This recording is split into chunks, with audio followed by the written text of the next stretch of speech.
A lot of expectations placed on the shoulders of Laurel Hubbard.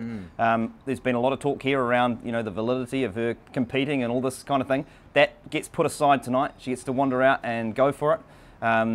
She's obviously going to be a favourite. There's no question about that. The lifts that she's been producing is going to be big. But there is a side story here that it will be interesting to see how that plays out, not just amongst the way the New Zealand media cover it, but the way the international media covers this story tonight. Of course, yeah. Laurel Hubbard, the first transgender athlete to compete in the Commonwealth Games, and in Australia in particular, it's been a bit of a controversial point. They don't think that she should be here. Of course, she meets all of the standards that she needs to qualify for the women's section of the games, and she's going to do incredibly well tonight, but that's going to bring an awful lot of scrutiny. She handles it, I have to say, incredibly well. She's been asked about this a lot of times before. She's been protected a little bit so far at the games because I think the Australian media are probably going to go pretty hard on this one, but you know, whatever your take on it, this is someone who's worked incredibly hard, and someone who I think deserves what they get. Yeah, definitely. I mean, I know she stayed in New Zealand. She only arrived here a few days ago, didn't go through the normal kind of